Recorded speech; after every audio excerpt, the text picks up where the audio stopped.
This video was made possible by the Unlocking Company, the fastest and most affordable way to unlock your phone.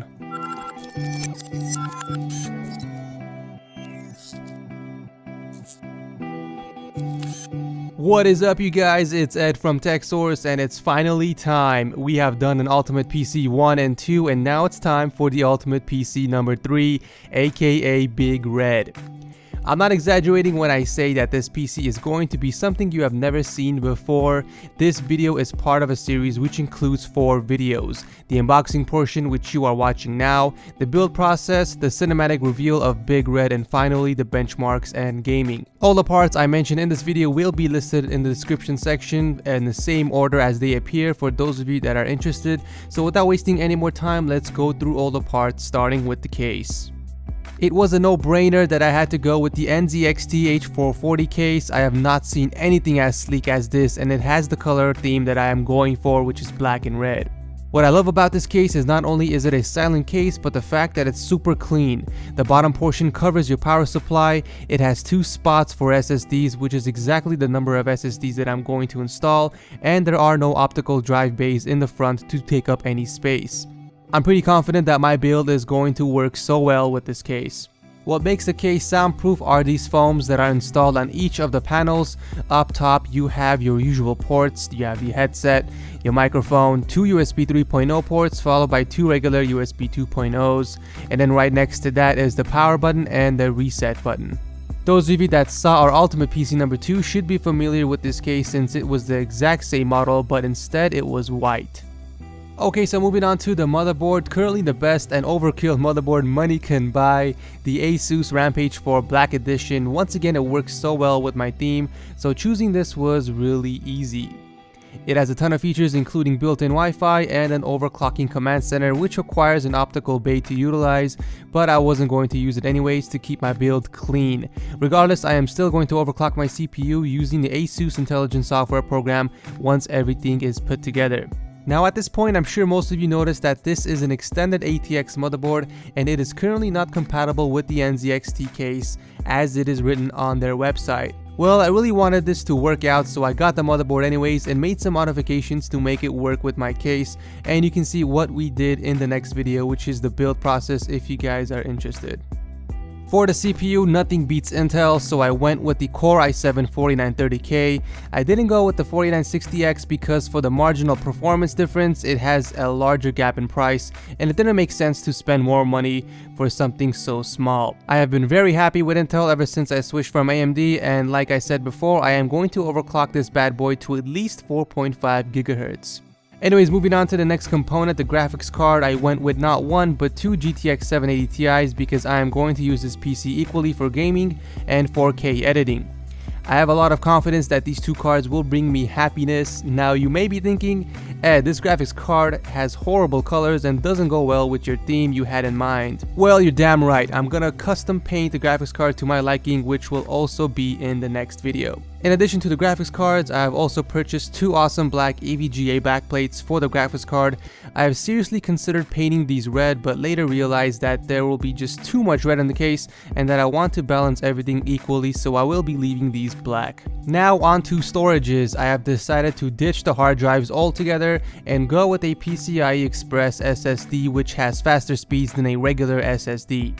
We are talking 800 plus read and write speeds. Now I went with 240 GB because this is only going to be used for my operating system plus a few of my favorite games that I play constantly, not to mention my editing software Sony Vegas Pro 13 to really take advantage of the speeds. I also got it because, well, I mean, look at it. It looks badass and it has my color theme that I'm going for, so overall a really solid choice for my main storage. Now for my secondary storages, I went with 2 240 GB of Samsung 840 Pros, and I'm going to run these in RAID 0 to get the extra boost in speeds and also to combine both into one large storage unit. Believe it or not, I don't use up much space. I think in my entire life I've never used more than 200 GB of space at any given time. Most of my files I store online via Dropbox, and the stuff I don't use I just delete, like movies I've already seen or games that I already beat and such. I keep my files organized and clutter free, and these 2 SSDs are going to be plenty for me. I don't like the silver that's around the SSDs here, so I am going to custom paint these as well to match my theme. Since my PC is going to be a silent build, I had to go with one of the best closed loop coolers money can buy. The H100i is the most popular choice for most gamers, and it does the job really well. I don't like the fact that it has all black, so I am planning on adding some red to it somehow. Since I will be doing a lot of editing, I had to go with 32GB of Corsair's Dominator Platinum RAM sticks with a speed of 2133 MHz. These will definitely be useful for 4K editing, even though it's overkill for gaming. Once again, the silver bars have to go, so I will be removing the top bars and painting them red to match my theme. Going with a custom build, I had to ditch the stock fans, so for the pressure fans on my cooler, I went with two 120mm static pressure fans, and for my rear outtake, I went with the 140mm airflow fan, both from Corsair of course. I went with these mainly because you can swap the ring on it to match your theme, so that was a huge plus, and of course it was from Corsair, a brand that everyone can trust.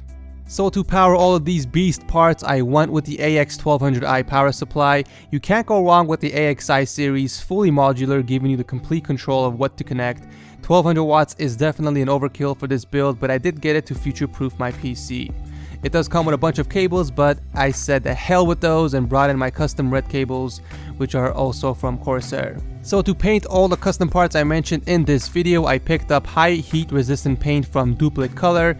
It's important that you choose the correct type of paint so you don't end up damaging your parts. This particular paint can withstand temperatures of up to 500 degrees, which should be more than enough for the PC build. In order to modify a few of the parts before painting, I had to grab some sandpaper, so I went with the 3M Sandblaster Pro.